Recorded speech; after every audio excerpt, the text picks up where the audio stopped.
दोस्तों, Delhi taekwondo association का मामला बड़े मजेदार मोड़ पर पहुंचता जा रहा है। रोज कुछ ना कुछ ऐसा सुनने को मिल जाता है जिससे देख के ये लगता है कि ये चुनाव होंगे भी या नहीं होंगे। बहुत दिनों से कोशिश कर रहे थे कि देवेंद्र जी से बात हो जाए, उनका पक्ष जानने के लिए मिल जाए। तो आखिरकार आज हमारी बात देवेंद्र जी से हुई, फोन पे हुई। दिल्ली जाना तो हो नहीं पाया, तो उनसे फोन पे बात हुई और उनकी बात का जो मजमून है वो मैं आज आपके सामने रखूंगा। देवेंद्र जी का कहना है कि ना तो मुझे कुर्सी का लालच है, ना मुझे पहले कुर्सी का लालच था। मेरी लड़ाई उस कमिटमेंट की है जो हमने दिल्ली ताइक्वांडो के भविष्य को ध्यान में रखकर किया था और जिससे हमारे खिलाड़ियों को आने वाला भविष्य सुरक्षित हो सके। देवेंद्र जी का कहना है कि मेरी लड़ाई इन सब बातों को लेके।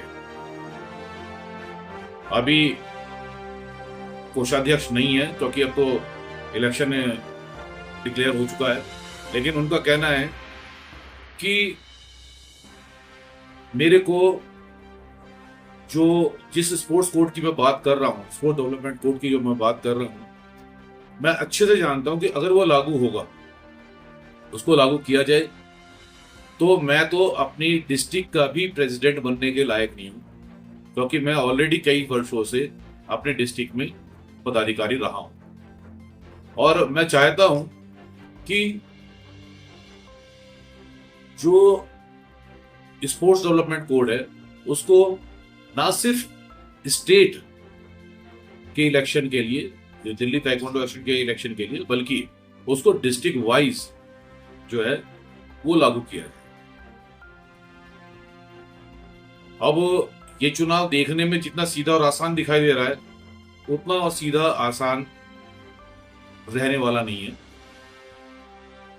पर्यवेक्षक आर.के. गुप्ता की नियुक्ति से लेके दिल्ली ताइक्वांडो एसोसिएशन से जुड़े सभी जिला इकाइयों को स्पोर्ट्स डेवलपमेंट कोड 2011 के अंदर लाके चुनाव कराने की बात करने वाले देवेंद्र का कहना है कि सिर्फ दिल्ली जो एसोसिएशन है उसी के चुनाव जो है वो स्पोर्ट्स डेवलपमेंट कोड के अनुसार नहीं होने चाहिए, बल्कि जितनी भी जिला इकाइयां हैं 11, वो 12 भी नहीं मानते, वो 11 मानते हैं कि 11 का इलेक्शन जो है वो स्पोर्ट्स डेवलपमेंट कोड के अनुसार होना चाहिए।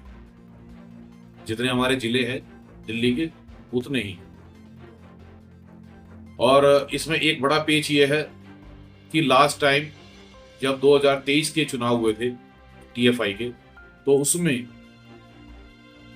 अजय दलाल की जो एंट्री हुई थी वो जस्टिस सिस्टानी के ऑर्डर पे हुई थी और जस्टिस सिस्टानी ने उसमें कोई एक प्रोपोर्शन सेट किया था।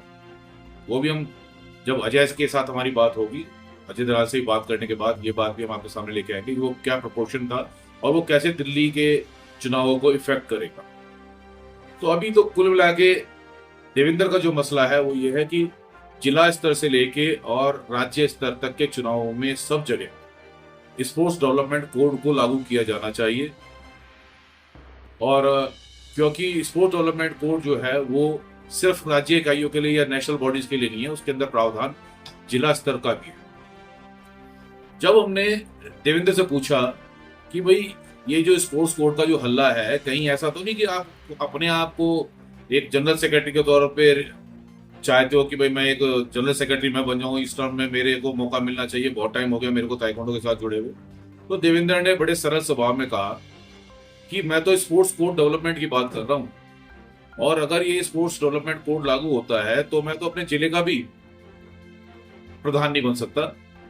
ये बात मैं अच्छे से जानता हूँ। मेरी लड़ाई तो इस बात की है कि आने वाले समय में दिल्ली के ताइक्वांडो एसोसिएशन और दिल्ली के खिलाड़ियों का भविष्य सुरक्षित हो सके। और मेरी अगर ये बात मान ली जाती है तो मैं उसका दिल से स्वागत करूंगा, हर प्रकार से सहयोग करूंगा।